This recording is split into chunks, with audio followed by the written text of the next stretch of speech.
ছোটবেলায় রফিকের বাবা মারা গেছে। মায়ের কাছে মানুষ সে। আপা, আমার মেয়েটা দেখতে একটু কালো, কিন্তু গুণে লক্ষ্মী। ছোটবেলা থেকে ওর মা অসুস্থ, তখন থেকে ওই এই সংসারের দায়িত্ব পালন করে। আমি আমার ছেলের জন্য এমন এক মেয়েকেই খুঁজছিলাম যে আমার সংসারটা গুছিয়ে রাখতে পারবে। চেহারা দিয়ে আর কি হবে, একটা সময় গিয়ে তো সবার চেহারাই নষ্ট হয়ে যায়। সে তো আমি আপনি বুঝি, কিন্তু সবাই তো আর তা বোঝে না। বিশেষ করে এ যুগের ছেলে মেয়ে তো চেহারার জন্যই পাগল। সব ছেলে চায় তার সুন্দর বউ থাকুক, তাই মেয়েকে নিয়ে বড় চিন্তা হয়। ওসব নিয়ে আপনি চিন্তা করবেন না, ওকে আমার খুব ভালো লেগেছে। ওকেই আমি আমার ছেলের বউ বানাবো। আপনি বিয়ের দিন তারিখ ঠিক করুন। সে তো ঠিক আছে, কিন্তু আপনার ছেলে কি আমার মেয়েকে পছন্দ করবে? সে নিয়ে আপনি চিন্তা করবেন না, আমার ছেলেকে বোঝানোর দায়িত্ব আমার। আমার ছেলেকে আমি ছোটবেলা থেকে একা হাতে মানুষ করেছি, সে আমার কথা নিশ্চয়ই শুনবে। এত করে যখন বলছেন, তাহলে ঠিক আছে, আগামী শুক্রবারই তাহলে ওদের বিয়ে। মা, তাই বলে তুমি এমন একটা কাজ করবে, আমাকে কিছু না জানিয়ে নিজে গিয়ে মেয়ে পছন্দ করবে? আমাকে একটিবার বলার প্রয়োজন মনে করলে না? রাগ করিস না বাবা, আজ পর্যন্ত তোর খারাপ হোক এমন কিছুকে আমি করেছি বল? এটাও তোর ভালোর জন্য করেছি। মেয়েটা বড্ড ভালো, দেখবি তোরা খুব সুখী হবি। এমন বউ সবাই পায় না, ভাগ্য ভালো থাকলে তবেই এমন বউ পাওয়া যায়। আর আজকালকার মেয়েরা তো এমন সুন্দরভাবে গোছালো হয় না। সে তুমি যত যাই বলো, এই বিয়ে আমি কিছুতেই করতে পারবো না। তুমি গিয়ে তাদের না করে দাও। এসব তুই কি বলছিস বাবা? সবাইকে দাওয়াত করা হয়ে গেছে। দুই পরিবারের মান সম্মানের কথা তুই একটাবার ভাব। তোর কাছে আমার একটাই চাওয়া, তুই আমাদের মান সম্মান বাঁচা। বেশ, তোমার কথা আমি মেনে নিলাম, কিন্তু বিয়ের পর আমি তোমার আর কোনো কথা মানতে পারবো না। আমি আমার মতো চলবো। ঠিক আছে, তোর যা মন চায় করিস। এখন শুধু বিয়েটা করে নে বাবা। একটাবার বিয়েটা হোক, তারপর সবকিছু একাই ঠিক হয়ে যাবে।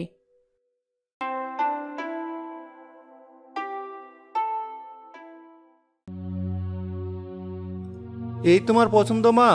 তুমি নাকি আমার ভালো চাও, আর এখন এমন একটা কুৎসিত মেয়ে এনে আমার গলায় ঝুলিয়ে দিলে।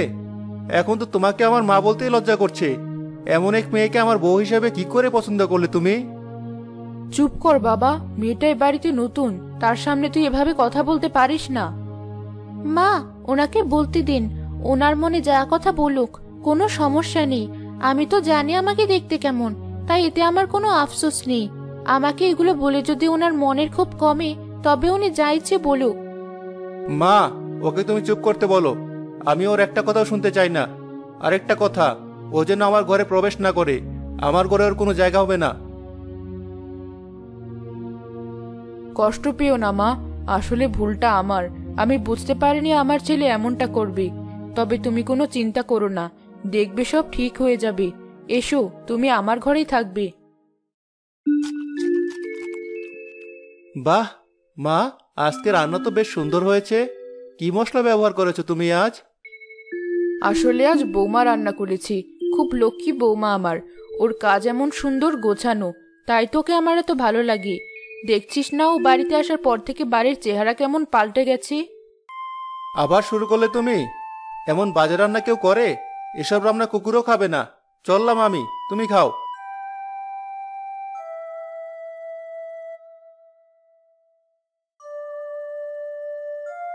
বৌমা, তুমি ওর জন্য মন খারাপ করো না। না মা, আমি মন খারাপ করিনি। আপনিও এসব ভাববেন না। ওনার যেদিন ইচ্ছে সেদিন আমার সাথে ভালো ব্যবহার করলেই হবে। তোমার মতো এমন বৌমা উপরওয়ালা মানুষের ঘরে ঘরে দিক। আপনি শুধু আমার জন্য দোয়া করবেন, তাতেই হবে। আমার আর কিছু চাই না মা।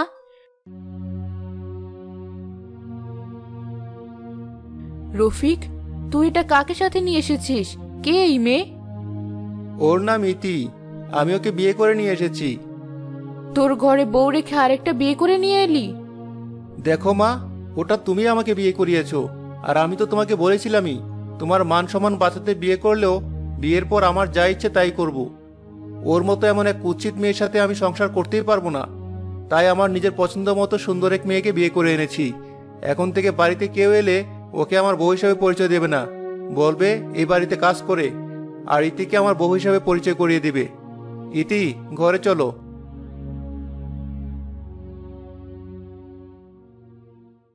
কেঁদো না বৌমা। রফিক যত যাই বলুক না কেন, তুমি আমার একমাত্র বউ। আমার ছেলে একদিন ঠিকই আফসোস করবে, দেখো। মা, উপরওয়ালা আমাকে যে চেহারা দিয়েছেন তা নিয়ে আমি কখনো আফসোস করিনি, কিন্তু আজকে আমার সত্যি অনেক আফসোস হচ্ছে। আমার এই কুৎসিত চেহারার জন্য আমার স্বামী অন্য একজনকে বিয়ে করে নিয়ে এসেছে। তুমি তোমার কাজ করো, দেখবে উপরওয়ালা একদিন তোমাকে ঠিকই পুরস্কার দিবেন। এই কাজের মেয়ে, যা আমার জন্য চা নিয়ে আয়।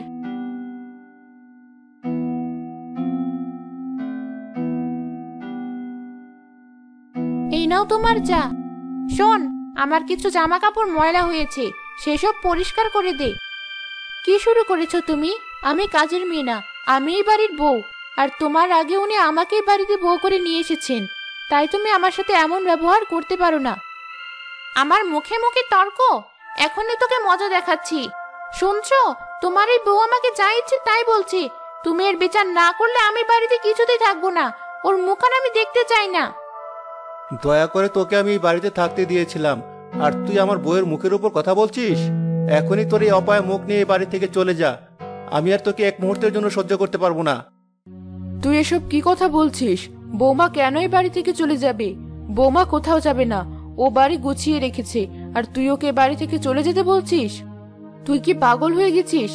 এদিকে তুই যে মেয়েকে বিয়ে করে এনেছিস, সে তো সারাদিন বসে বসে খায়, একটা কাজ করে না।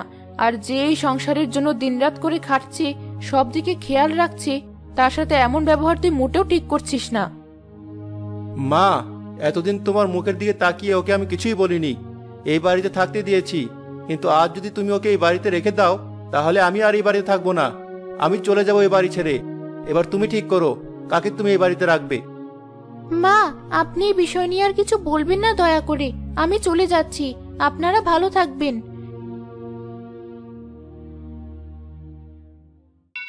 যাক, অবশেষে একটা ঝামেলা বাড়ি থেকে তাড়াতে পেরেছি। এবার এই বুড়িটাকে তাড়াতে পারলেও হলো। মেয়েটাকে কত শখ করে বাড়ির বউ করে নিয়ে এসেছিলাম, কিন্তু রাখতে পারলাম না। উপরওয়ালা, আমাকে তুমি ক্ষমা করে দিও।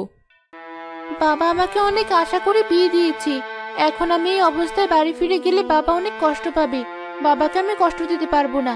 আমার যা হয় হবে, তবু আমি কাউকে আর কষ্ট দিতে পারবো না। যা কপালে আছি তাই হবে।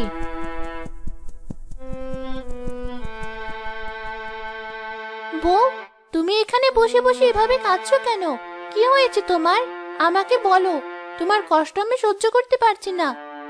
কি বলবো তোমাকে পরি? আমার এই কুৎসিত চেহারা নিয়ে আমার কোথাও আর যাওয়ার জায়গা নেই। বিয়ের আগে বাবা আমার এই চেহারা নিয়ে চিন্তা করতেন, আমাকে কে বিয়ে করবে। এরপর আমার বিয়ে হলো ঠিকই, কিন্তু আমার স্বামী আমাকে একটুও পছন্দ করতো না। তিনি আমার এই কুৎসিত চেহারার জন্য আমাকে ঘৃণা করেন। তিনি অন্য সুন্দর এক মেয়েকে বিয়ে করে নিয়ে আসে। আজ তো সে তার নতুন বউয়ের কথা মতো আমাকে বাড়ি থেকে তাড়িয়েই দিয়েছে। এখন আমি কোথায় যাব?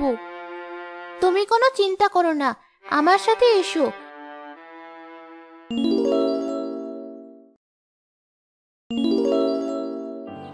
এখন থেকে তুমি আমারই বাড়িতে থাকবে। সময় হলে আমি তোমাকে তোমার স্বামীর কাছে পাঠিয়ে দেব। তোমাকে অনেক ধন্যবাদ পরি। আমার কাজে যাওয়ার সময় হয়ে গেছে, এখনো তুমি বসে আছো? তাড়াতাড়ি আমাকে খেতে দাও। আমি তোমাকে কি খেতে দেব? তোমার মা কি রান্না করেছে যে আমি তোমাকে খেতে দেব? তুমি থাকতে আমার মা কেন রান্না করবে? তুমি আমার বউ, তোমারই তো রান্না করার কথা। আজ আমি বাইরে থেকে খেয়ে নেব, কাল থেকে সময় মতো রান্না করবে। ওসব রান্না করে আমি আমার সুন্দর চেহারা নষ্ট করতে পারবো না। হয় তোমার মাকে বলো রান্না করতে, না হলে চাকর রেখে নাও। কি এক যন্ত্রণায় পড়লাম!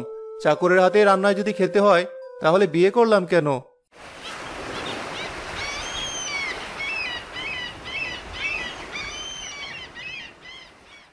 আমার সব জামা কাপড় নোংরা হয়ে আছে, তুমি সেগুলো ধুয়ে দাওনি। এখন আমি বাইরে কি পরে যাব?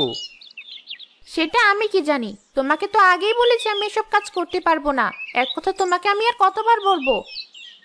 কিন্তু আমার যে ইনকাম, তাতে চাকর রাখা তো সম্ভব না। বেশ, তো তোমার মাকে দিয়ে তাহলে সব কাজ করাও, আমি পারবো না। মা, তুমি ঠিকই বলেছিলে, চেহারার চেয়ে গুণ বেশি দরকার। আমার ভুল আমি বুঝতে পারছি মা, কিন্তু এখন আমি কি করব? মিনাকে আমি অনেক কষ্ট দিয়েছি। তুই তোর ভুল বুঝতে পেরেছিস, সেটা অনেক কিছু। মিনা মনে হয় ওর বাপের বাড়ি গিয়েছে, তুই গিয়ে ওকে নিয়ে আয় বাবা। তুমি ঠিক কথাই বলেছো মা, আমি এখনই যাচ্ছি ওকে নিয়ে আসতে।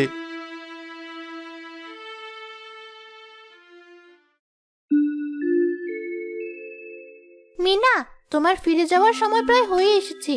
আজ তোমাকে একটু উপহার দেব আমি। কি উপহার পরি?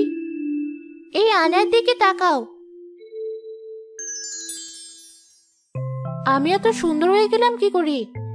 এটা জাদু আয়না। এই আয়না নিষ্পাপ মানুষদের মনের আশা পূরণ করে। তাই তোমার মনের আশা পূরণ হলো। তোমার যে সুন্দর আর কেউ নেই। তুমি সবকিছু গুছাতে থাকো, একটু পর তোমাকে চলে যেতে হবে। আমি একটু আসছি। বাবা, মিনা কোথায়? ওকে একটু ডাকুন না, আমি ওকে ফিরিয়ে নিয়ে যেতে এসেছি। তুমি কি বলছো? মিনা তো এখানে নেই, ও তো আসেনি। কি হয়েছে ওর? তুমি এসব কি বলছো? আমার মেয়ে এতদিন হয়ে গেল তোমার বাড়িতে নেই, কিন্তু ও তো এখানেও আসেনি। তাহলে আমার মেয়ে গেল কোথায়? বাবা, দয়া করে আপনি কাঁদবেন না। যে করে হোক মিনাকে আমি খুঁজে বের করব।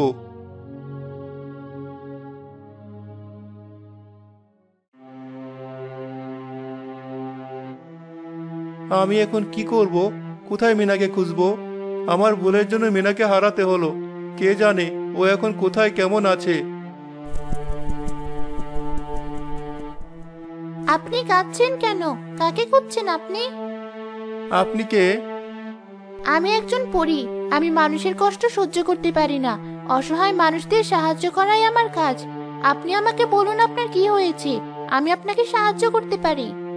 সত্যি বলছেন? দয়া করে আমাকে সাহায্য করুন। আমার স্ত্রী দেখতে কুৎসিত ছিল বলে তাকে অবহেলা করে আমি আরো একটা বিয়ে করি, আর সেই বউয়ের কথাতে আমি আমার বড় বউকে বাড়ি থেকে তাড়িয়ে দেই। কিন্তু আমি এখন আমার ভুল বুঝতে পেরেছি, তাই আমি ওকে ফিরিয়ে নিয়ে যেতে এসেছি। কিন্তু অনেক খুঁজে আমি ওকে পাচ্ছি না। দয়া করে আমাকে সাহায্য করুন। ঠিক আছে, আসুন আমার সাথে।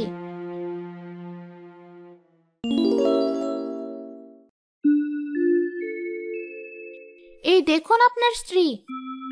মিনা, তুমি এমন সুন্দর হয়ে গেলে কি করে? সবই পরীর উপহার। সে আমাকে সুন্দর করে দিয়েছে। মিনা তার পুরস্কার পেয়েছে। তোমরা এবার যাও, সুখী সংসার করো। বৌমা, তুমি ফিরে এসেছো?